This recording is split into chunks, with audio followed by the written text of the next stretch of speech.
नमस्ते दोस्तों, सभी श्रद्धालु साथियों को नवरात्रि की मंगलमय शुभकामनाएं। इस पावन अवसर पर आइए हम मां दुर्गा की भक्ति में डूब जाएं और एक ऐसी कथा सुने जो आपके हृदय को छू लेगी और आत्मा को जगा देगी।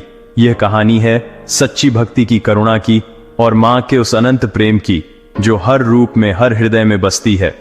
तो आइए बिना किसी रुकावट के इस दिव्य कथा में खो जाएं और मां की कृपा को अपने जीवन में उतारें।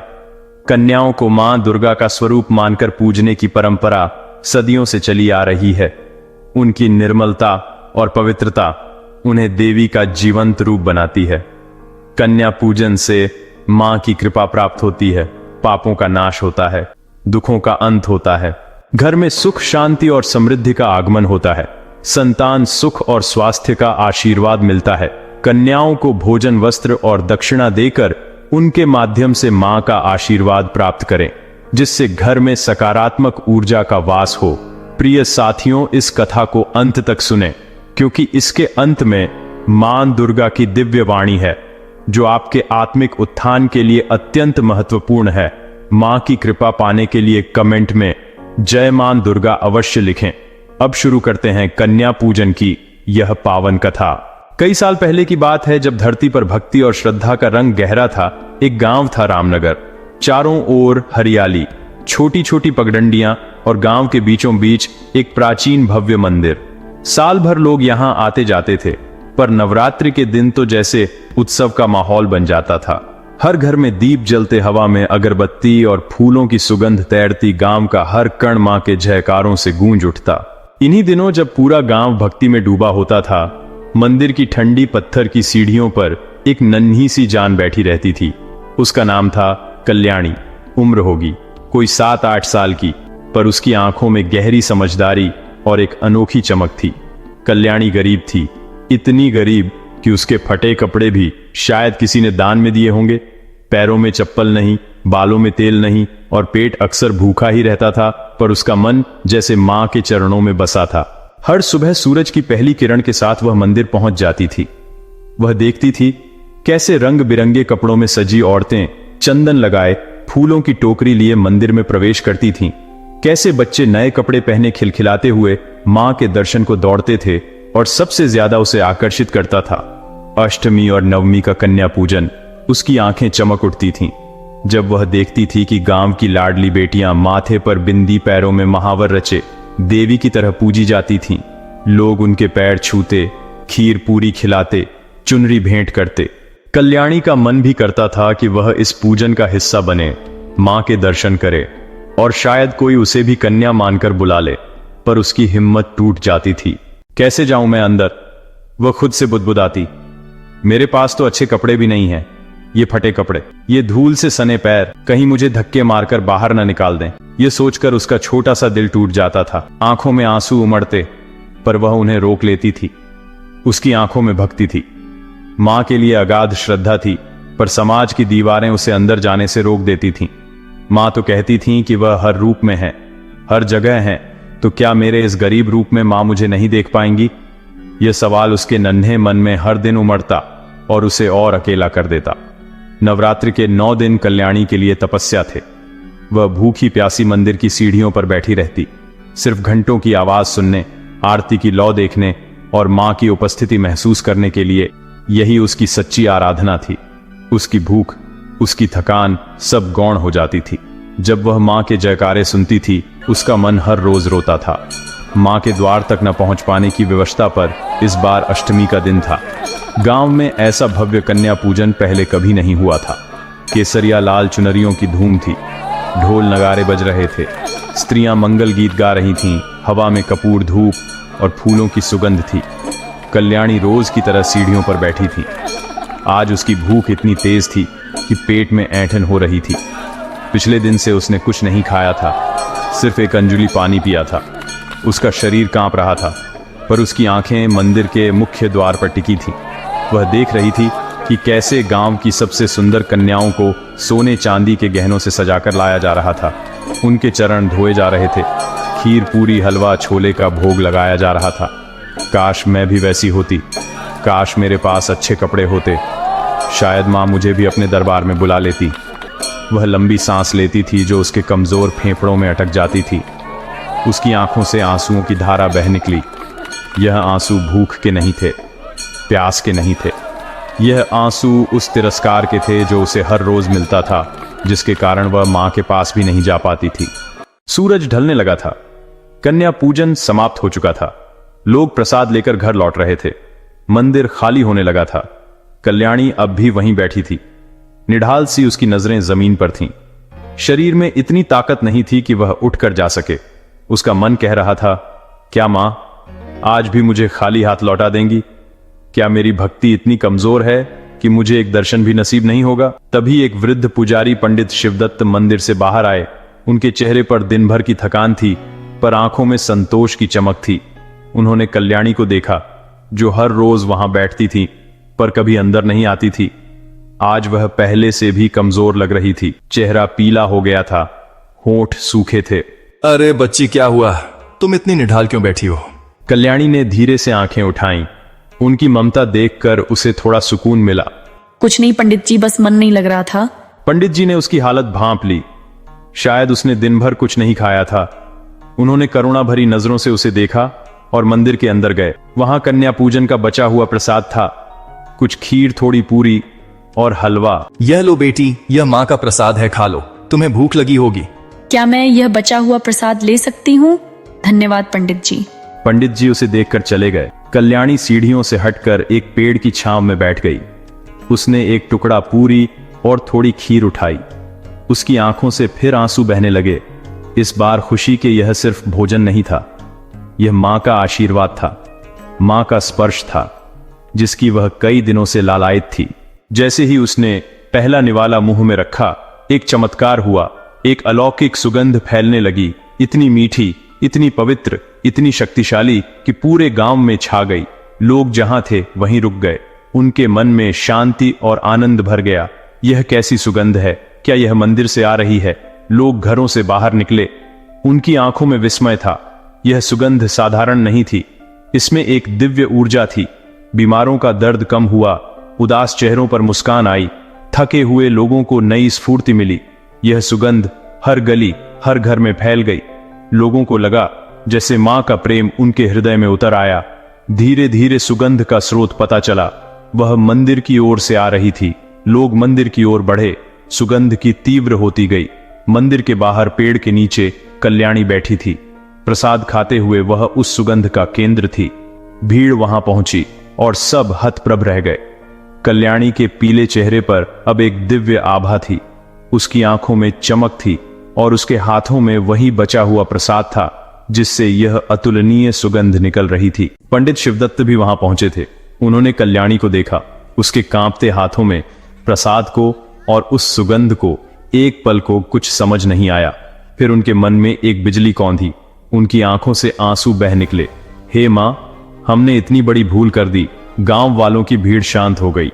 यह क्या हो रहा है पंडित जी? किसी ने पूछा। पंडित जी ने रोते हुए हाथ जोड़े और कल्याणी की ओर इशारा किया। अरे मूर्खों, तुम सब कन्या पूजन के नाम पर सुंदर कपड़ों को पूजते रहे, धन संपत्ति को पूजते रहे। तुमने देखा ही नहीं कि असली मां, असली देवी तो यहां बैठी थी, यह कल्याणी।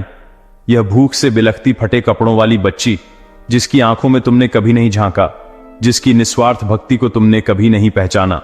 यह वही देवी थी जिसकी हम दिन भर पूजा कर रहे थे। उनके शब्दों में दर्द और पश्चाताप था। पूरे गांव में सन्नाटा छा गया। हर नजर कल्याणी पर थी, उस बच्ची पर जिसे सबने अनदेखा किया था, जिसे अंदर आने की हिम्मत नहीं मिली थी।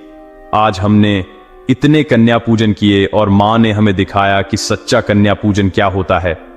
मां भूखे प्यासे में, निर्धन में, असहाय में होती है।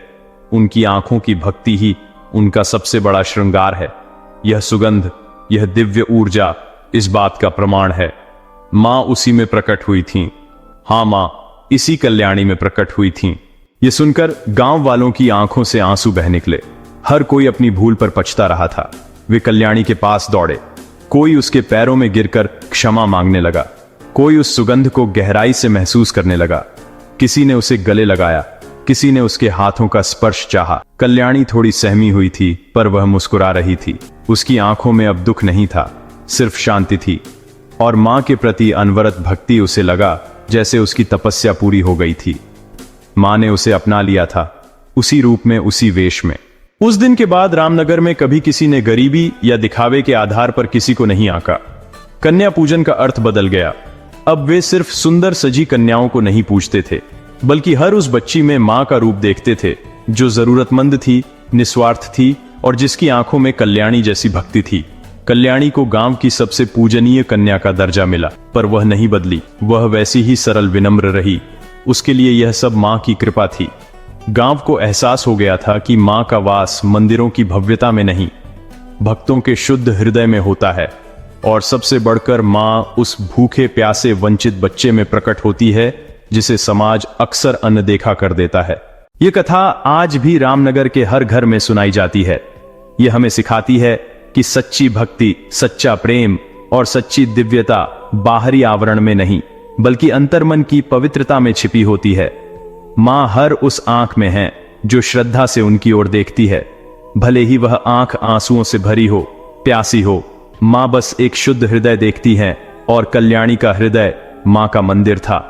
उसकी भूख में भी मां के लिए पुकार थी, जिसे मां ने आखिरकार सुन लिया था। यह कथा हमें रुलाती है और गहरी प्रेरणा से भर देती है कि मां हर कण में है, बस उन्हें देखने वाली आंखें चाहिए। प्रिय साथियों, अब सुने मां दुर्गा की दिव्य वाणी, जो कल्याणी की कथा के माध्यम से मानवता को संबोधित करती है।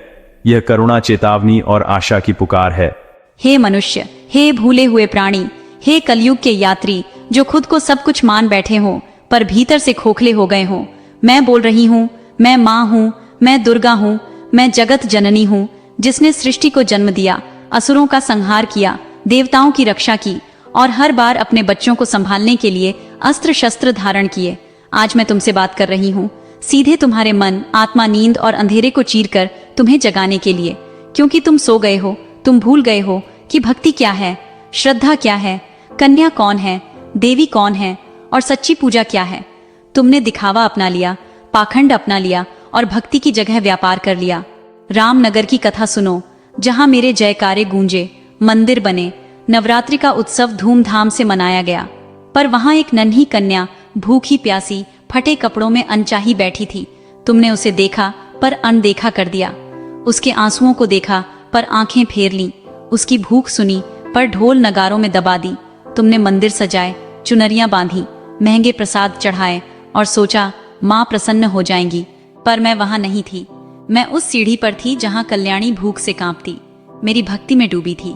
क्या तुमने उसे अंदर बुलाने का सोचा? क्या तुमने सोचा शायद माँ उसी रूप में बैठी हो?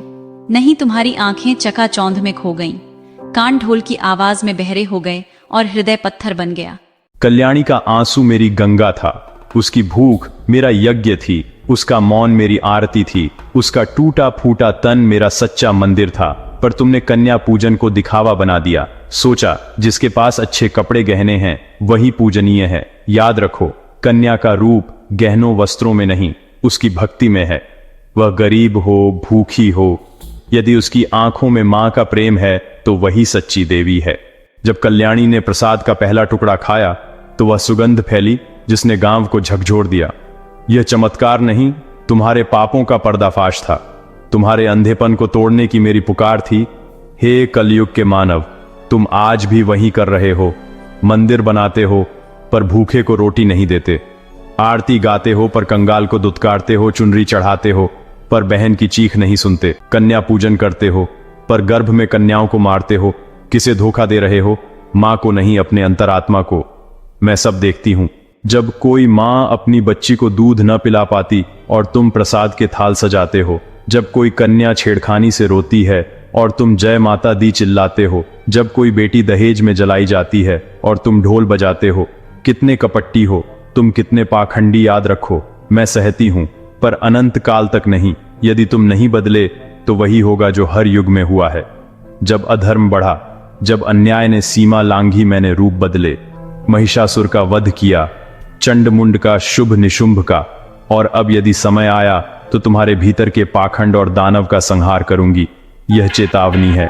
कन्या को दिल से पूजो, गरीब को मां का रूप समझकर देखो, भूखे को खिलाओ जैसे मां को भोग लगा रहे हो, पीड़ित को बचाओ जैसे मां को बचा रहे हो, वरना तुम्हारे मंदिर खाली रह जाएंगे। आरतियां बेईमानी हो जाएंगी और तुम्हारा नाम मिट्टी में मिल जाएगा। पर मैं सिर्फ चेतावनी नहीं दे रही, मैं आशा भी दे रही हूं। अभी समय है, तुम्हारे भीतर दीपक जल सकता है, हृदय बदल सकता है। एक भूखे को खाना खिलाओ तो मां प्रसन्न होती है, एक बेटी को बचाओ तो मां प्रसन्न होती है, एक असहाय को गले लगाओ तो मां प्रसन्न होती है। भक्ति का कोई श्रृंगार नहीं होता, भक्ति बस हृदय से होती है। कल्याणी आज भी जीवित है, हर गली में, हर सड़क पर, हर अनाथालय में। कहीं वह फटे कपड़ों में बैठी है, कहीं पेट दबाकर सो रही है, कहीं रो रही है और तुम्हें देख रही है। क्या तुम उसे पहचानोगे? उसके आंसू पोंछोगे, उसकी भूख मिटाओगे, या फिर ढोल बजाकर चुनरी बांधकर मुंह फेर लोगे? ये अंतिम पुकार है। मैं मां दुर्गा हूं, जगत जननी। मैं हर भूखी कन्या हूं, हर पीड़ित स्त्री हूं, हर असहाय प्राणी हूं। मुझे मंदिर में मत खोजो, उस आंसू में खोजो जो किसी गरीब के गाल पर लुढ़कता है, उस आह में खोजो जो किसी लाचार मां के गले से निकलती है, उस हंसी में खोजो जो किसी बेटी के खिलने से आती है। अगर तुमने मुझे वहां पा लिया तो समझो मां को पा लिया। करुणा रखो, दया रखो, प्रेम रखो। यही सच्चा नवरात्र है, यही सच्चा कन्या पूजन है, यही मां की आराधना है। वरना जब मैं क्रोध में आऊंगी तो सारी झूठी भव्यताएं, सारे झूठे उत्सव, सारे झूठे मंदिर राख बन जाएंगे। मैं सहनशील हूं पर मौन नहीं, दयालु हूं पर निर्बल नहीं। मैं जगत जननी हूं और जब मैं संहार करती हूं तो असुर तो क्या देवता तक कांप जाते हैं। हे मानव, फैसला तुम्हारे हाथ में है। कल्याणी के आंसू को मां मानकर अपनाओ या अपने पाखंड के भार से खुद को नष्ट करो। मैंने अपनी वाणी दे दी, अब तुम्हें चुनना है, अंधकार या प्रकाश, पाखंड या सच्ची भक्ति। मैं मां दुर्गा हूं, मैं करुणा हूं, चेतावनी हूं और आशा हूं। मुझे पहचानो, वरना तुम खुद को खो दोगे। प्रिय साथियों, इस पावन कथा और मां की दिव्य वाणी का समापन यही होता है। हम कामना करते हैं कि मां दुर्गा की कृपा आप पर बनी रहे, आपके जीवन में सुख, शांति, समृद्धि और सकारात्मक ऊर्जा का संचार हो। यह विशेष दिन भक्तिभाव के साथ एकता, प्रेम और आस्था का संदेश देता है। कन्या पूजन की यह कथा सुनने के लिए हृदय से धन्यवाद। अपने विचार और अनुभव कमेंट में साझा करें और जय मां दुर्गा अवश्य लिखें। आपके कमेंट्स आपको और अन्य श्रद्धालुओं को प्रेरित करेंगे। जय मां दुर्गा, जगत जननी।